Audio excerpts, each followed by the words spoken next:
पदस्य च प्रत्ययस्य हेनाक्षरसमाम्नायम् अधिगम्य महेश्वरात् कृत्स्नं व्याकरणं प्रोक्तं तस्मै पाणिनये नमः।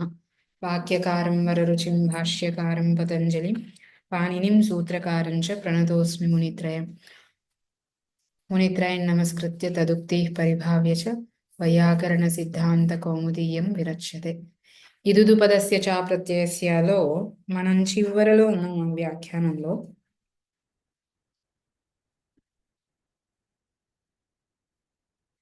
ఇప్పటి వరకు ఒక ఆక్షేపం మొదలు పెట్టాడు. మాతుఃకృపా దగ్గర షత్వం వస్తుంది అన్న ఆక్షేపం మొదలు పెట్టారు. దానిలో సమాధానం చెప్పడానికి పూర్వాంతవద్భావం పరాదివద్భావము ఆక్షేపము సమాధానం ఒక పక్షంలో ఏమో ఆక్షేపం, ఒక పక్షంలో సమాధానం ఇలా వచ్చింది. ఒకటి ఆశ్రయిస్తే సమస్య ఉండట్లేదు, ఒక పక్షాన్ని ఆశ్రయిస్తే సమస్య ఉంటుంది. అంటే పూర్వాంతవద్భావం గనక ఆశ్రయిస్తే అప్రత్యయం అవ్వడం వల్ల విసర్గకి షత్వం అవ్వట్లేదు. పరాదివద్భావాన్ని ఆశ్రయిస్తే ప్రత్యావయవం అవుతుంది కాబట్టి దానికి షత్వాపత్తి అని సమస్యను చూపించారు. అందుకని ఇప్పుడు ఇక్కడ షత్వాన్ని ఎలా పోగొట్టాలి అనేది చర్చ మొదలయ్యింది. అప్పుడు పూర్వత్రా సిద్ధేన స్థానివత్ అనే ప్రసంగాన్ని తీసుకొచ్చి పూర్వత్రా సిద్ధంలో త్రిపాదిలో స్థానివద్భావం లేదు అని చెప్పడం వలన మిగిలిన అతిదేశాలు ఉంటాయి అనే ఒక విషయాన్ని ఆ ప్రసంగంలో సిద్ధాంతాన్ని తీసుకొచ్చాడు. ఎందుకు ఇది వచ్చింది? నచ అంతవత్వే కర్తవ్యే షత్వస్య అసిద్ధత్వా న తత్ర అంతవత్వ ప్రవృత్తి ఇది వాచ్యం అని మొదలుపెట్టాడు. అంటే అసిద్ధం షత్వం చేయబోతూ ఉంటే ఇదుదుపదస్య చ ప్రత్యయస్య త్రిపాదిలో ఉంది, అంతాది వచ్చ సపాద సప్తాధ్యాయిలో ఉంది కాబట్టి దీని దృష్టిలో అది అసిద్ధం అవుతుంది. కాబట్టి అదే లేనప్పుడు ఇంకా అతిదేశం అంటే పూర్వాంతవద్భావం పరాదివద్భావము ఇవి చేయడం కుదరదు అని చెప్పచ్చా అంటే అది కుదరదు, అలా చెప్పడం కుదరదు. ఎందుకని? పూర్వత్రా సిద్ధియే నస్థానివత్ అనే ఒక వచనంతో స్థానివద్భావానికి మాత్రమే అతిదేశానికి నిషేధం చేశారు త్రిపాదిలో. మరే అతిదేశానికి నిషేధం లేదు. అందుకని అంతాదివచ్చ అనేది త్రిపాదిలో ప్రవర్తిస్తుంది. కాబట్టి ఇదుదుపదస్య చ ప్రత్యయస్య అనే సూత్రంతో షత్వం చేయబోతూ ఉంటే అంతాదివచ్చ అనే సూత్రంతో పూర్వస్య అంతవద్భావము పరస్య ఆదివద్భావం ఏదైనా ఒకటి ఆశ్రయించడానికి కుదురుతుంది. ఒక పక్షంలో దోషం లేకపోయినా మరో పక్షంలో షత్వాపత్తి అనే దోషం ఉంది. షత్వాపత్తి ఉంది. ఆపత్తి అంటేనే దోషము. అంటే అప్పుడు అతయేవ అతయేవ అంటే ముందు చెప్పిన విషయాన్ని తీసుకోవడం వల్లనే. ఏంటి ముందు చెప్పింది? త్రిపాదిలో స్థానివత్ సూత్రం కంటే భిన్నమైన అతిదేశాలు ప్రవర్తిస్తాయి అని తీసుకోవడం వల్లనే. అమీ క్షీరపేన ఇత్యత్ర ఈత్వనత్వే సిద్ధ్యత. ఉదాహరణ ద్వయం ఇది, రెండు ఉదాహరణలు. అమీ అనే ఒక ఉదాహరణ, క్షీరపేన అనేది ఒక ఉదాహరణ. ఈ రెండింటిలో కూడా రెండు కార్యాలు వేరువేరుగా. అమీలో ఈత్వము, క్షీరపేనాలో నత్వము అనేది సిద్ధించింది. ఎప్పుడు? త్రిపాదిలో అంతాదివచ్చ అనేది తీసుకోవడం అంటే స్థానివద్భావం కంటే భిన్నమైన అతిదేశాన్ని తీసుకోవడం వలన త్రిపాదిలో ఈ రెండు రూపాల్లోనూ కావలసింది సిద్ధించింది అంటున్నాడు. అమీలో ఈత్వం భావ భిన్నమైన అతిదేశాన్ని స్వీకరించాడు. అర్థమైందా? అమీ దగ్గర జరుగుతున్నదేమో ఈత్వము, క్షీరపైన దగ్గర జరుగుతుందేమో నత్వం. తత్ర ఏకారే అధశబ్ద సంబంధిత్వస్య పే ఇత్యత్ర ఏకాజుత్తర పదత్వస్య చ అంతవత్వ అధీనత్వాత్. అమీ ఎలా తయారవుతుంది అనే ప్రక్రియ తెలిస్తే అప్పుడు ఇది వీళ్ళేం చెప్తున్నారో అర్థమవుతుంది. అధశబ్దానికి ఏ విభక్తి, ఏ వచనము?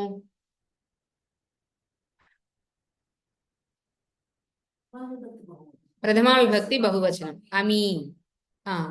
అంటే ప్రాతిపదికం ఏంటి, ప్రత్యయం ఏంటి? ప్రాతిపదికము, ప్రత్యయం జస్. ఇప్పుడు తర్వాత ఏం జరగాలి ఇక్కడ ప్రక్రియ? అదస్సు జస్ అని ఉంది, జస్ లో అస్సు మిగిలింది. సరే, జకారం ఇది సంజ్ఞ పోతే లోపం అయిపోతే అదస్సు అస్సు అని ఉంది. ఇప్పుడు ఏం జరుగుతుంది ఇక్కడ?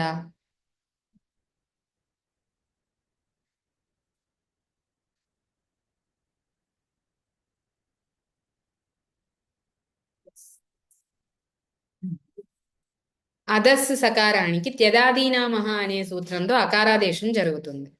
సకారానికి అంత్యాదేశం. అప్పుడు అద ఆ అనుంది. అతో గుణేతో పరరూపేకాదేశం జరిగితే అద అనుంది. అద అస్. అద అనేది అకారాంత సర్వనామం అయింది కాబట్టి దానికి పరంగా ఉన్న జస్ స్థానంలో షీ అనేది ఆదేశం జరుగుతుంది. జష షీ. షీలో షకారానికి ఇత్సంజ్ఞ పోతే ఈ మిగులుతుంది. అద ఈ అని ఉంది. ఇప్పుడు అద ఈ అద అకారం తర్వాత ఈ ఉంది కాబట్టి గుణం జరిగి అదే అని అయింది. గుణం జరిగితే అదే అయింది. ఇప్పుడు ఏతయిద్ బహువచనే అనేది సూత్రం.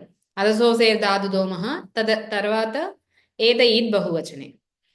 అదసోసే దాదు దోమః ప్రసంగంలోనే ఏతయేద్ బహువచనే చెప్పాడు. అంటే దానికి దీనికి రెండు కలిసి అంటే దాని నుంచి అనువృత్తి అవుతుంది.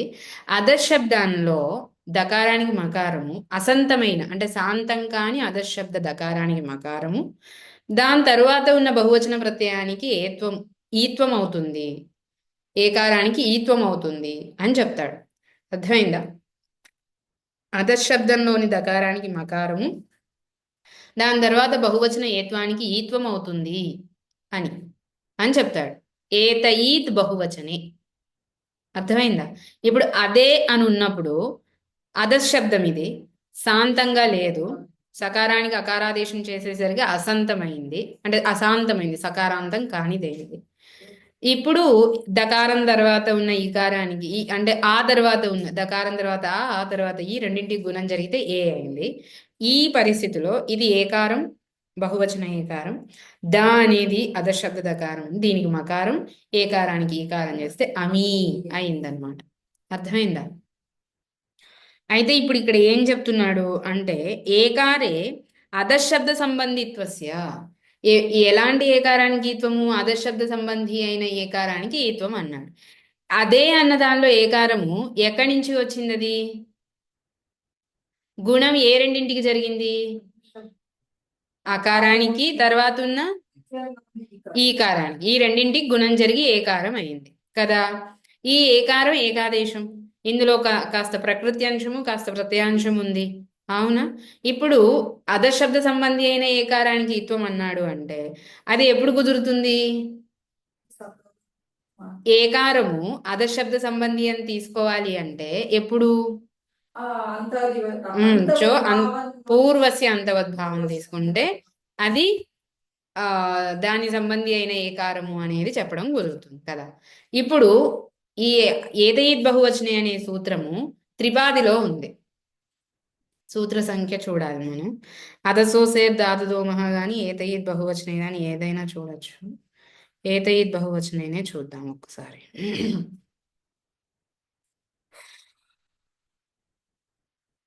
ఏతయిద్ బహువచనే 8-2-81 ఇది అంటే త్రిపాది. అంతాది వచ్చా ఉన్నదేమో 1వ అధ్యాయం 1వ పాదం సపాద సప్తాధ్యాయి. ఒకవేళ త్రిపాదిలో అంతాది వచ్చ అనేది ప్రవర్తించకపోతే ఆ గుణం ఏదైతే ఏకాదేశం ఏకారం జరిగిందో అధశబ్ద సంబంధి ఏకారం అని చెప్పడం కుదురుతుందా? అంతాది వచ్చ ప్రవర్తిస్తేనే కదా అది అధశబ్ద సంబంధి అయిన ఏకారము అని చెప్పడం కుదురుతుంది. అవునా? అంతాది వచ్చ ప్రవర్తించాలంటే ఇదేమో త్రిపాది, అదేమో సపాద సప్తాధ్యాయి. ఒకవేళ త్రిపాదిలో అంతాది వచ్చ అనేది ప్రవర్తించకపోతే ఆ ఏకారం అధశబ్ద సంబంధి అని చెప్పడం చెల్లుతుందా, కుదురుతుందా? కుదరదు.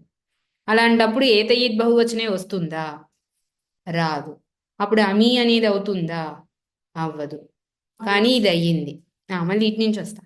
అమీ అయ్యింది అంటే అక్కడ ఏతయిద్ బహువచనే ప్రవర్తించింది అంటే ఆ ఏకారం అధశబ్ద సంబంధి అనేది తెలిసింది.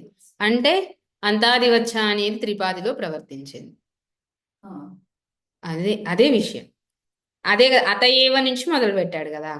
ఏమని అంటే పూర్వత్రా సిద్ధంలో స్థానివత్ కంటే భిన్నమైన అతిదేశాలు ప్రవర్తిస్తాయి కాబట్టే అమి అనే రూపం సిద్ధించింది. ఎలా సిద్ధించింది అంటే ఏతయిద్ బహువచనే వచ్చేమో త్రిపాదిలో ఉంది, అంతాది వచ్చి అక్కడుంది. అది అధశబ్ద సంబంధి అయిన ఏకారం అయితేనే ఈత్వం అవుతుందని చెప్పాడు కాబట్టి అది అవ్వాలంటే తప్పకుండా ఇది ఆశ్రయించాల్సిందే. అంటే త్రిపాదిలో ఆశ్రయించినట్టే కదా అని చెప్తున్నాడు. అర్థమైందా? అర్థమైందండి? తర్వాత క్షీరపేన క్షీరం పా పిబతి అనే తీసుకుందాం. క్షీరం పిబతి అన్న అర్థం తీసుకుంటే ఇప్పుడు కప్రత్యయం చేశాం ఇక్కడ. క్షీరం అనే కర్మ ఉపపదం ఉండంగా పా అనే ఆకారాంత ధాతువుకి క అనే ప్రత్యయం కృత్ప్రత్యయాన్ని చేశాం. క ప్రత్యయంలో కకారం ఇత్సంజ్ఞ పోతే ఆతో లోప ఇటి చ ఆకారం పోతే ప్ ఆ ప. దీనికి ఉపపద సమాసం జరిగింది. ఉపపదమతి క్షీరప అయింది. దీనికి ఇప్పుడు తృతీయ ఏకవచన విభక్తి ప్రత్యయం టా చేశాం. టా స్థానంలో టాంగసింగసామినాస్యాహతో ఇనాదేశం జరిగా ఇన జరిగితే క్షీరప ఇన. ఇప్పుడు ఆద్గుణతో గుణం జరిగితే క్షీరపేన అయింది. ఇప్పుడు ఈ పా తర్వాత ఉన్న ఏ పకారం తర్వాత ఉన్న ఆకారానికి ప్రత్యయ ఈకారానికి గుణం జరిగితే అయిన ఏకారం. ఇప్పుడు ఇక్కడ జరగబోతున్న పని ఏంటి అంటే నత్వం. ఏకాజుత్తర పదేన అనే సూత్రం. ఉత్తర పదంలో ఏకాచ్ కనుక ఉత్తర పదం. ఇది ఉత్తర పదంలో అని కాదు. ప ప అనేది ఉత్తర పదం. అది ఏకాచ్ గనక అయితే దాని తర్వాత ఉన్న విభక్తి నకారానికి నత్వం అవుతుంది. ఇంకా ఉంది, సూత్రార్థం చాలా ఉంది. అందులో ఇది ఒక భాగం. మనకి ఇప్పుడు క్షీరపేనాలో ఎంత కావాలో అంత చెప్తున్నాను. అర్థమైందా? ఇక్కడ ఉత్తర పదం ఏకాచై ఉండి నిమిత్తం పూర్వపదంలో ఉంటే రేఫంగాని షకారం గాని పూర్వపదంలో ఉండాలి. ఉత్తర పదం ఏకాచై ఉండాలి. దాని తర్వాత ఉన్న విభక్తి నకారానికి నత్వం అవుతుంది. ఎప్పుడు ఈ రేఫకి ఆ నకారానికి మధ్యలో అట్ కవర్గ పవర్గ ఆంగ్ నుముల్లో ఏదన్నా ఉంటే వాటితో మాత్రమే వ్యవధానం ఉంటే ఇంకేదన్నా కాదు. అర్థమైందా? ఇప్పుడు క్షీరపేన దగ్గర చూస్తే క్షీర అనేది పూర్వపదం. పూర్వపదంలో రేఫ నిమిత్తంగా ఉంది. ఉత్తర పదం పా, అది ఏకాచు. అర్థమవుతుంది కదా? ప ప ఉత్తర పదం, అది ఏకాచు. ఇప్పుడు ఈ రేఫకి విభక్తి నకారానికి మధ్యలో క్షీరపేన అన్నప్పుడు రా తర్వాత ఆ పా ఏ 3 వర్ణాలు ఉన్నాయి. ఆ అట్ పా పవర్గ ఏ అట్ అంటే అట్కుభాంతో వ్యవధానం సంభవమైంది. పూర్వపదంలో రేఫ నిమిత్తం ఉంది. ఉత్తర పదంలో ఏకాచ్ అయింది. దాని తర్వాత ఉన్న విభక్తి నకారం ఏదైతే ఉందో దానికి మూర్ధన్యాదేశం జరిగి క్షీరపేణ అయింది. ఇది ప్రక్రియ దీనిది. ఇప్పుడు ఇక్కడ సమన్వయం ఏమిటి అంటే త్రిపాదిలో అంతాదివచ్చ అనేది ప్రవర్తించడం వలననే ఈ క్షీరపేణ అనేది సిద్ధించింది అని. త్రిపాది కార్యం ఏంటి జరుగుతోంది ఇక్కడ? ఏకాజుత్తర పదేన అనే సూత్రంతో జరుగుతున్న నత్వం త్రిపాది. నత్వ ప్రకరణం అంతా 8-3 అనుకుంటా, అక్కడి నుంచి వస్తుంది. అందుకని ఏకాజుత్తర పదేన ప్రవర్తించేది అది త్రిపాది. త్రిపాది ఇప్పుడు ఇక్కడ వస్తూ ఉంటే క్షీరపేన అన్నప్పుడు ఈ ఏత్వం ఏదైతే ఉందో అది గుణము. గుణం ప్రకృతికి ప్రత్యయానికి రెండింటికి కలిపి జరిగింది. ఇది ఏకాచ్ అవ్వాలి అన్నాడు. పా ఏకాచ్ అవ్వాలి అన్నాడు. పా ఏకాచ్ ఎలాగవుతుంది? పాలోని ఆకారం ఈ ఇనాలోని ఈకారం రెండు కలిసి కదా గుణమైతే పే అయింది. ఇప్పుడు ఆ పేలో ఉన్న ఆకారం పార్ట్ ఏదైతే ఉందో అది పాది. కానీ ఏ అనేది ఏకాదేశం అంతాది వచ్చాతో పూర్వస్య అంతవద్భావం తీసుకుంటేనే పా ఏకాచ్ అవుతుంది. అవునా? అంతాది వచ్చ అనేది మరి సపాద సప్తాధ్యాయి అతిదేశము త్రిపాదిలో ప్రవర్తించకపోతే ఇక్కడ అసలు నత్వమే కుదరదు కదా. అందుకని ఈ నత్వం ని చూసి అంటే ఇవన్నీ అమి క్షీరపేణ ఇలాంటి రూపాలని చూపించి ఉదాహరణలుగా అంతాది వచ్చ అంటే స్థానివద్భావం కంటే భిన్నమైన అతిదేశాలు త్రిపాదిలో ప్రవర్తిస్తాయి అని చెప్తున్నాడు. అర్థమైందా? అదే తత్ర ఏకారే అధశబ్ద సంబంధిత్వస్య పే ఇత్యత్ర ఏకాచుత్తర పదత్వస్య చ అంతవత్వ అధీనత్వాత్ అన్నాడు. ఈ పంక్తికి అర్థం తెలిసింది కదా. అంతవత్వాధీనం అంటే పూర్వస్య అంతవత్వాధీనత్వాత్. అది తీసుకుంటేనే ఇందులో ఈ రెండు కార్యాలు జరిగేందుకు అవకాశం ఉంది. తస్మాద్ ఉర్ ఇత్యస్య పూర్వాంతత్వే మాతుః కృపా ఇత్యత్ర షత్వం దుర్వారం ఇత్యదాహ ఏకాదేశ ఇది.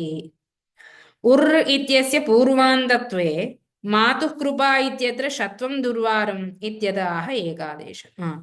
అందుకని ఇప్పుడు ఏమైంది? ఉర్ అనేది పూర్వాంతవద్భావం కనుక తీసుకుంటే ఇప్పుడు రేఫ అనే దానికి వచ్చిన విసర్గ ఏదైతే ఉందో అది అప్రత్యయావయవమైన విసర్గ. అందుకని దాని తర్వాత కకారాన్ని చూసి ఈ విసర్గ స్థానంలో షత్వం అనేది రావాలి. అర్థమైందా? మాతు కృపా దగ్గర పూర్వాంతవద్భావం చేస్తే ఉర్ర అనేది మాతుహు అయింది. ఇప్పుడు ఇది పూర్వాంతవద్భావంగా అనేది ప్రకృతి ప్రత్యయాలకి జరిగిన ఏకాదేశము. అది పూర్వాంతవద్భావం చేస్తే ప్రకృతికి సంబంధించినది అయింది. అప్పుడు ఆ రేఫ స్థానంలో వచ్చిన విసర్గ ప్రకృతి పార్ట్ అయింది, ప్రకృతి అవయవం అయింది. దానికి అప్రత్యయావయవత్వం సిద్ధించింది విసర్గకి. అందుకని షత్వాపత్తి ఉంది అని చెప్తున్నాడు. అర్థమైందా? ఉర్రిత్యస్య పూర్వాంతత్వే మాతుః కృపా ఇత్యత్ర షత్వం దుర్వారం. ఎట్లయినా మీరు ఇప్పుడు దీన్ని తప్పించుకోలేరు అనని. ఇత్యదాహ ఏకాదేశ ఇతి. ఏకాదేశ శాస్త్ర నిమిత్తకస్య న షత్వం కస్కాదిషు భ్రాతుష్పుత్ర శబ్దస్య పాఠాత్ తేన ఇహ న మాతుః కృపా అని ఉదాహరణ అనమాట. దీని వెనక భూమిక ఇదంతా ఈయన వ్యాఖ్య చేశారు. ఈ పంక్తి మొదలైన వెనక ఉద్దేశ్యం ఏకాదేశ శాస్త్ర నిమిత్తకస్య నషత్వం.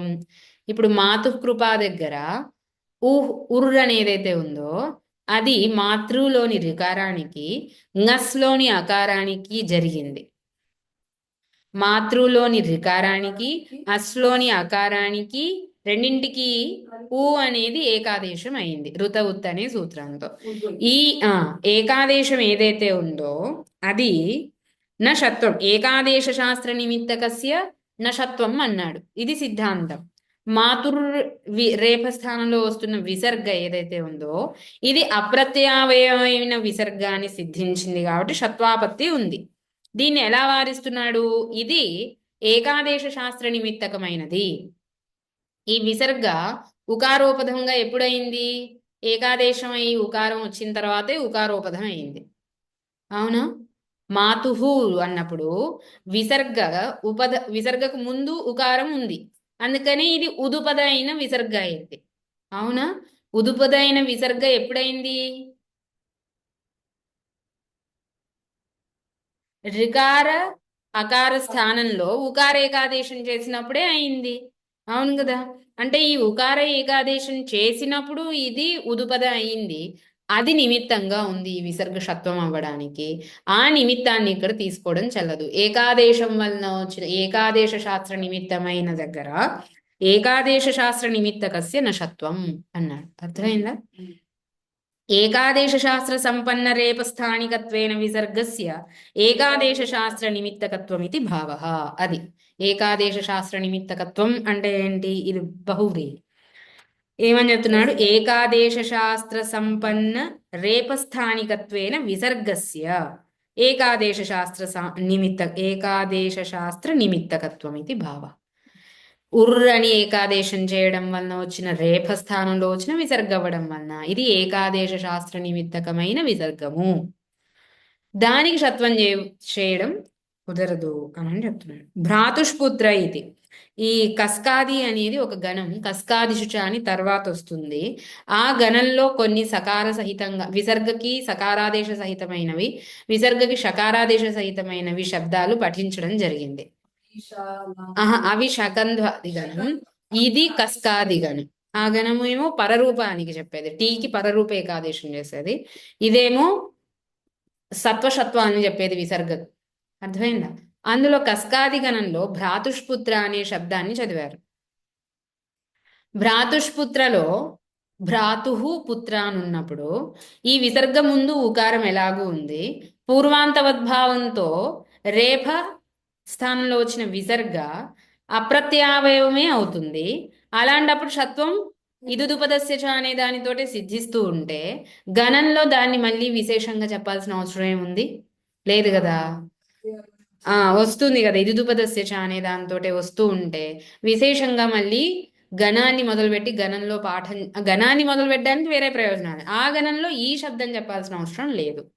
కానీ చెప్పారు అంటే ఏకాదేశ శాస్త్ర నిమిత్తకం షత్వం నా అనేది తెలియచేయడమే దాని జ్ఞాపనం అని చెప్తున్నాడు. అర్థమైందా?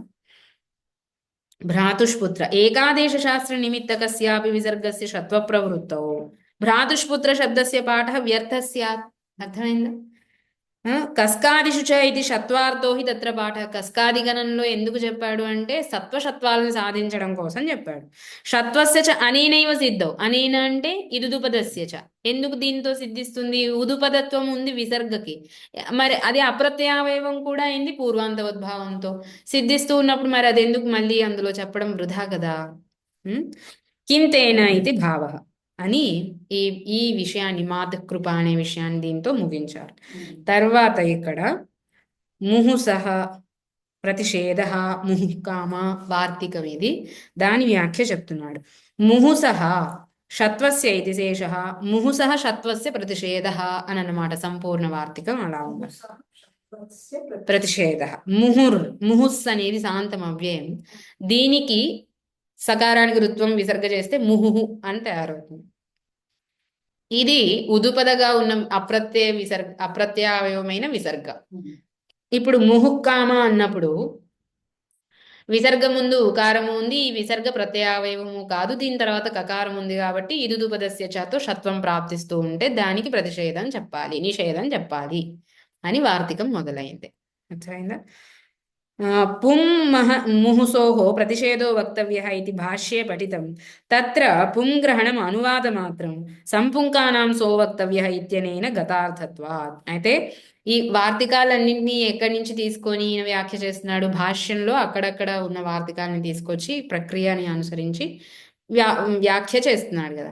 ఇప్పుడు ఈ వార్తిక స్వరూపం కొన్ని చోట్ల వార్తికం భాష్యంలో ఒకలా కనిపిస్తే ఇక్కడ ఒకలా కనిపిస్తుంది. ఈ వార్తికం కూడా అలాగే కొంత మార్పు చెందింది. అసలు ఏముంది భాష్యంలో అంటే పుమ్మహసో ప్రతిషేధో వక్తవ్య అని వార్తిక స్వరూపం భాష్యంలో చదివింది. ఇక్కడ ఏం చెప్పాడు? ముహుసహ ముహుసహ ప్రతిషేధ అని ఇంత మాత్రమే చెప్పాడు. పుమ్ అనే భాగాన్ని తీసేశారు. ఎందుకని అని ప్రశ్న. అప్పుడు సమాధానం చెప్తున్నాడు. ఇక్కడ పుమ్ అనేది ఏదైతే ఉందో ఆ పుం శబ్దానికి సంబంధించి మళ్ళీ కొత్తగా చెప్పాల్సిన అవసరం లేదు. సంపుంకానాం సో వక్తవ్య అనే సూత్రంలోనే పుం అనే శబ్దాన్ని చెప్పేసి దానికి విసర్గకి సకారాదేశం అవుతుందని చెప్పేశాడు అక్కడే.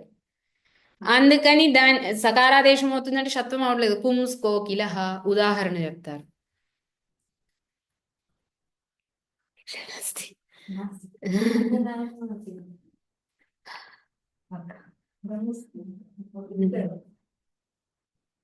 అవగతం అవగతమేంటి? అర్థమైందా? తత్ర పుంగ్రహణం అనువాద మాత్రం అంటే ఒకటి ముందే సిద్ధించి మళ్ళీ దాన్ని చెప్పడము అంటే అది అనువాదం. సిద్ధమైపోయిన దాన్ని మళ్ళీ చెప్తున్నప్పుడు అంటే తర్వాత చెప్తే దాన్ని అనువాదము అంటారు. అర్థమైందా? అక్కడ సంపుంకానాం సోవక్తవ్యహాలో పుం అనే శబ్దాన్ని తీసుకొని దానికి జరిగే రేఫ స్థానంలో విసర్గ అవుతుంది అనేది అక్కడ చెప్పాడు. సంపుంకానాం సోవక్తవ్య సకారాదేశం అవుతుంది. సకారాదేశం అవుతుందంటే షత్వం కావట్లేదనే కదా.